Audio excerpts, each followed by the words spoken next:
everybody, I'm Richard Oldner and welcome to the channel. Today we're going to talk about the 5 most common myths associated with turbocharging. The 5 things that we all think are true, but are probably not.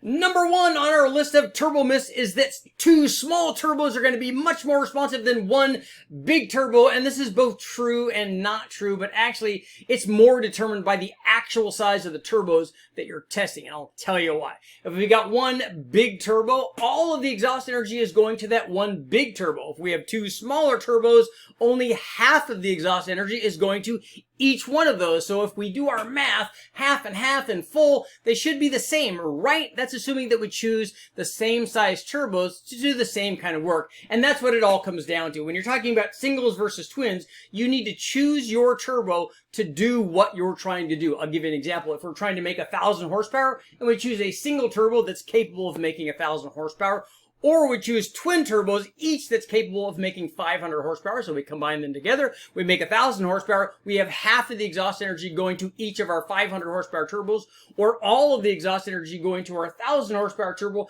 The reality is that they're going to be very, very similar in terms of boost response. It's much more important that you choose the turbo, size it correctly for your combination of things that you want, because you always have to juggle ultimate power output and turbo response. And the reality is that when it comes to twin turbos versus a single turbo, it's not usually about response rate. It's actually about packaging. Sometimes you can fit 2 smaller turbos in your engine bay better than you can fit 1 big turbo. So it's packaging and not response rate. Choose your turbo wisely and you'll get all the response you're looking for. Turbo myth number 2, you have to run low compression with a turbo motor, and this kind of carries over to supercharged motors, and a lot of guys think that it also carries over to nitrous motors, but certainly on turbo applications, you have to have low compression. I mean, just look back at the original Porsche Turbo and Turbo Carrera that we got here in the United States, 6.5 to 1 static compression ratio.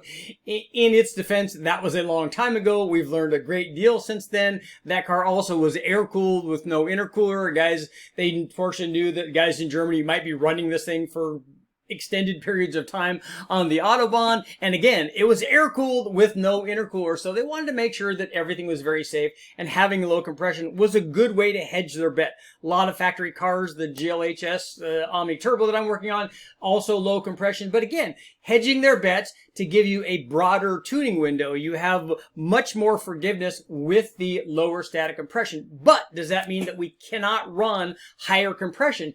Yes, you can. We do it all the time. In fact, we go to the wrecking yard all the time and grab, for instance, LS motors, but also big blocks and small blocks and Dodges and imports and any kind of motor. It could be 9 to 1. It could be 10 to 1. It could be as high as 11 to 1. Lots of race guys run very, very high compression, way over 12 to 1, because they're trying to maximize the power output of their NA combination, which in turn maximizes the power output of their turbo combination.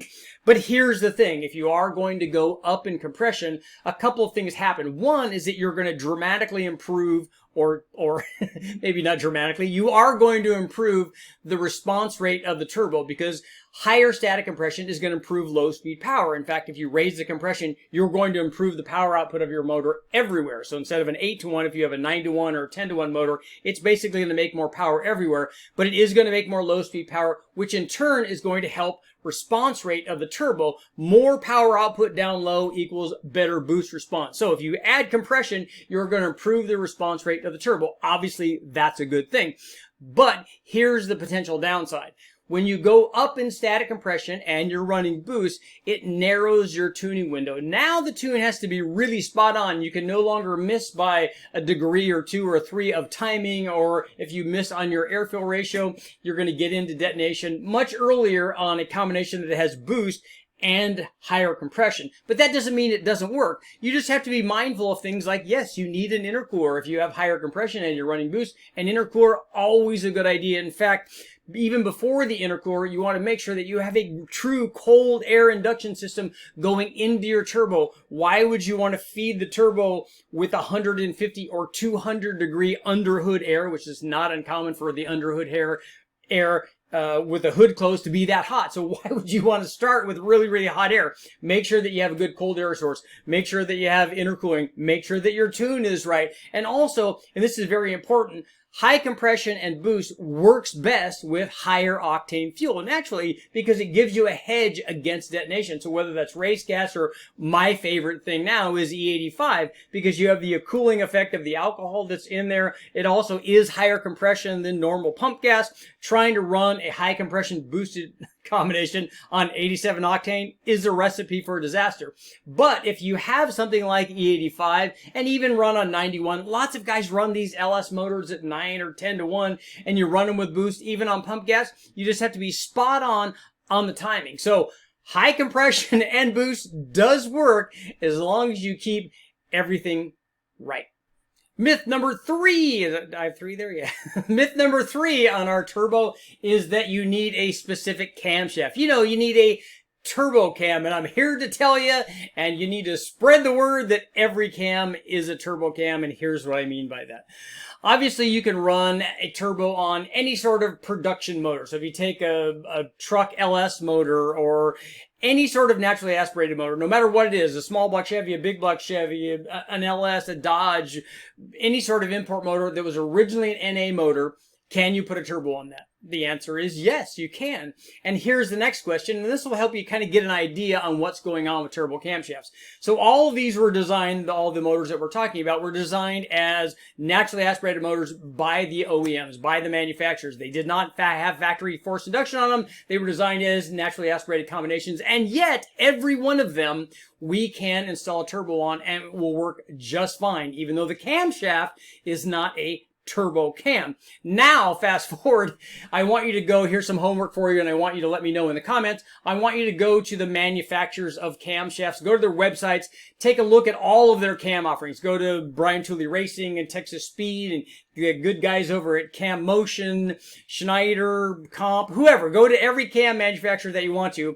Go on there and find me a camshaft that I cannot run a turbo with, or that you cannot run a turbo with. Let me know. For every one that you find, there will be 100 or 1,000 or 10,000 that you can. In fact, the one that you find, you probably can also run boost on that. And that's what I mean. Yes, there are camshafts that might help you a little bit on extreme applications, just like with nitrous or other things.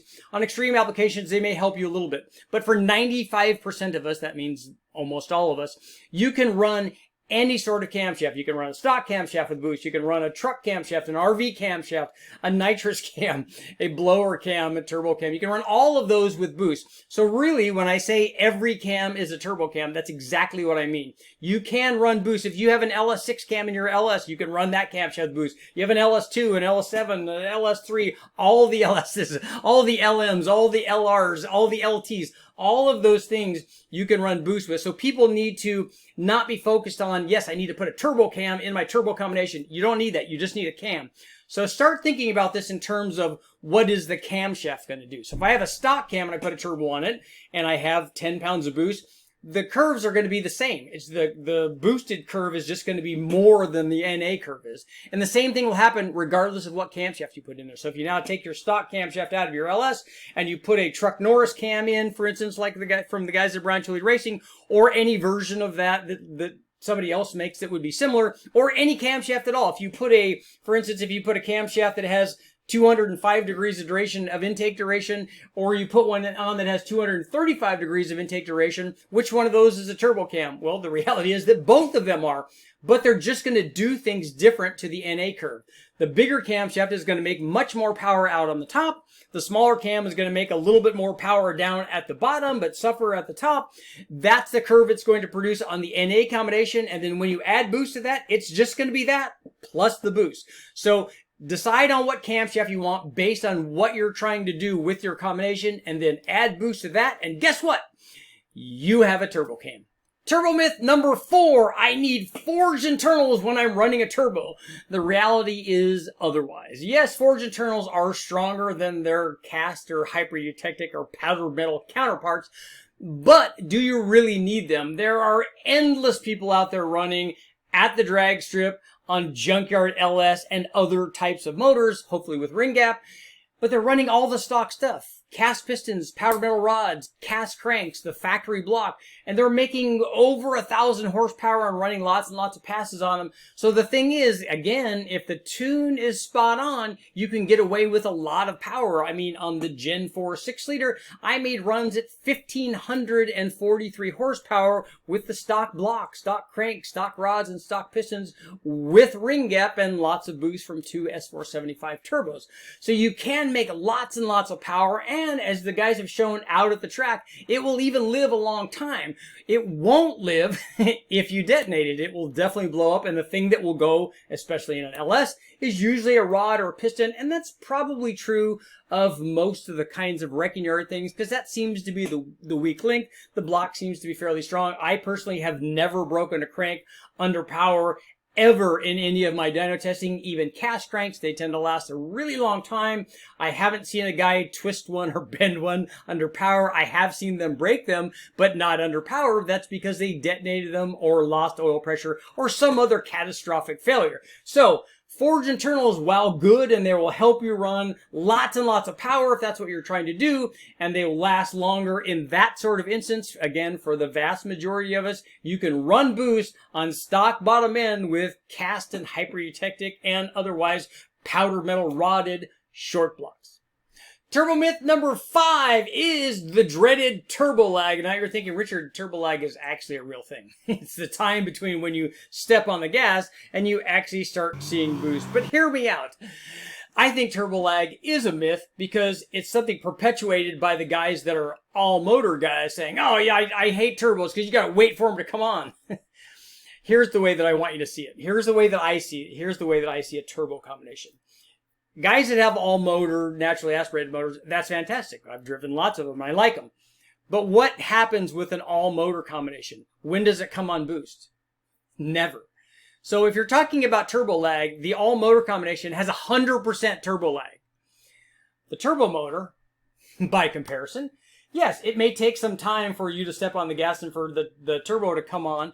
But I look at it as now I have all of the NA motor, which is what this guy had over here, plus I have another 50 or 100% power offered by the turbo. And quite frankly, my glass is half full. I look at that as much better than this. Not that there's a negative part for me waiting for the turbo to come on, because quite honestly, if you're worried that your turbo doesn't come on at 2,000 RPM, I don't have full boost at 2,000 RPM, maybe you should learn how to drive. Because you need to downshift and put the RPM and the load where it's going to be useful and be able to use the turbo like it's supposed to be used. But if you're one of those guys that are concerned, hey, I got to have all my low-speed boost response, you can size the turbo to do that. In fact, many OEM applications have full boost on their OEM applications as low as 17 or 1800 RPM. So for the guys that want to drive at 2000 RPM and have full boost there on an OEM application, if you size your turbo very small and ultimately restrict the maximum amount of like big power gains that you can get, but you can size the turbo to have all the boost response you want down low. So it does work, but the trade-off is less power. Let's get to our conclusion. Okay, guys, there you have it. The 5 myths associated with turbocharging. 1, are twins more responsive than a single? No. Do you need low compression when you're running a turbo motor? No. Do you have to have a turbo-specific camshaft? No. Do you have to have forged internals to run a turbo? No. Is there such thing as turbo lag? Well, maybe you got me on that one. Let me know in the comments. I'm Richard Holder. Make sure to like, share, subscribe, ring the bell, do all that stuff. I'll keep testing.